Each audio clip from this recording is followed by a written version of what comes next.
Parliament ఎన్నికల్లో ఒక్క seat అయినా గెలిచి చూపాలన్న రేవంత్ రెడ్డి సవాల్కి తాను సిద్ధమంటున్నారు కేటీఆర్. సిరిసిల్లకు తాను, కొడంగల్కి రేవంత్ రెడ్డి రాజీనామా చేసి మల్కాజ్గిరిలో పోటీ చేద్దామంటే ఇంతవరకు ఉలుకు పలుకు లేదని విమర్శించారు. రేవంత్ రెడ్డి సిట్టింగ్ గెలవలేడు కానీ ఆయన రాష్ట్రమంతా బూచి పాడేస్తారట అని మండిపడ్డారు. అని సవాల్ విసిరిండు రేవంత్ రెడ్డి.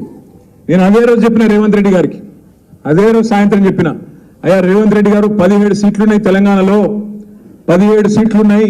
నువ్వు అంటున్నావు కదా ఒక్క సీట్ అన్న గెలుచుకోమంటున్నావు కదా, ఆ ఒక్క సీటు అక్కడ ఇక్కడ ఎందుకు? నీ సిట్టింగ్ సీట్ ఉంది కదా మల్కాజ్గిరి, నువ్వు కొడంగల్ ఎమ్మెల్యే పదవికి రాజీనామా చేసిరా, నేను సిరిసిల్ల ఎమ్మెల్యే పదవికి రాజీనామా చేస్తా, ఇద్దరం మల్కాజ్గిరిలో కొట్లాడదాం, ఎవడు గెలుస్తాడో చూద్దాం, ఏ పార్టీ గెలుస్తాడో చూద్దాం, అక్కడనే చూసుకుందామని అడిగిన. దానికి ఇంతవరకు సమాధానం లేదు, ఇప్పటివరకు మాట్లాడే పరిస్థితి లేదు. ఆయన సిట్టింగ్ సీటు గెలవలేడట కానీ ఆయననట మొత్తం గెలుస్తాడంట, ఆయన మొత్తం రాష్ట్రం అంతా ఊడ్చి పారేస్తాడంట. కేసీఆర్ ను 100 మీటర్ల లోపల బొంద పెడతా, 100 ఫీట్ల లోపల బొంద పెడతా అని డైలాగులు కొడతా ఉన్నాడు.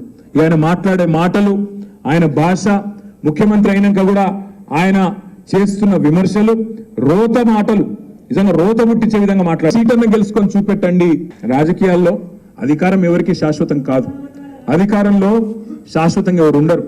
కానీ అధికారం పోంగనే ఆగమాగమైపోయి ఇవాళ తమ తమ ప్రయోజనాలు, తమ తమ స్వీయ ప్రయోజనాల కోసం ఇవాళ అవతల వైపు పోయి పోవడమే కాకుండా ప్రజలను మోసం చేసే కార్యక్రమం. ఆయన మొన్న రంజిత్ రెడ్డి ఒక సోషల్ మీడియాలో ఒక పోస్ట్ పెట్టిండు. చందన్ వెల్లినట రంజిత్ రెడ్డి మొత్తం పరిశ్రమలు తెచ్చిండట, యాదయ్య గారి సహకారం లేదట, యాదయ్య గారిది ఏం లేదట, మా తమ్ముడు అవినాష్ రెడ్డిది ఏం లేదట, మొత్తం రంజిత్ రెడ్డి పట్టుకొచ్చి అక్కడ పరిశ్రమలన్నింటినీ పెట్టించిన అని చెప్పి సోషల్ మీడియాలో చెప్పుకుంటా ఉన్నాడు. ఇంతకంటే సిగ్గుచేటు ఇంకోటి ఉంటుందా? రాజకీయాల్లో అధికారం ఎవరికి శాశ్వతం కాదు, అధికారంలో శాశ్వతంగా ఎవరు ఉండరు. కానీ అధికారం పోంగనే ఆగమాగమైపోయి ఇవాళ తమ తమ ప్రయోజనాలు, తమ తమ స్వీయ ప్రయోజనాల కోసం ఇవాళ అవతల వైపు పోయి పోవడమే కాకుండా ప్రజలను మోసం చేసే కార్యక్రమం. ఆయన మొన్న రంజిత్ రెడ్డి ఒక సోషల్ మీడియాలో ఒక పోస్ట్ పెట్టిండు. చందన్ వెల్లినట రంజిత్ రెడ్డి మొత్తం పరిశ్రమలు తెచ్చిండట, యాదయ్య గారి సహకారం లేదట, యాదయ్య గారిది ఏం లేదట, మా తమ్ముడు అవినాష్ రెడ్డిది ఏం లేదట, మొత్తం రంజిత్ రెడ్డి పట్టుకొచ్చి అక్కడ పరిశ్రమలన్నింటినీ పెట్టించిన అని చెప్పి సోషల్ మీడియాలో చెప్పుకుంటా ఉన్నాడు. ఇంతకంటే సిగ్గుచేటు ఇంకోటి ఉంటుందా? రాజకీయాల్లో అధికారం ఎవరికి శాశ్వతం కాదు, అధికారంలో శాశ్వతంగా ఎవరు ఉండరు. కానీ అధికారం పోంగనే ఆగమాగమైపోయి ఇవాళ తమ తమ ప్రయోజనాలు, తమ తమ స్వీయ ప్రయోజనాల కోసం ఇవాళ అవతల వైపు పోయి పోవడమే కాకుండా ప్రజలను మోసం చేసే కార్యక్రమం.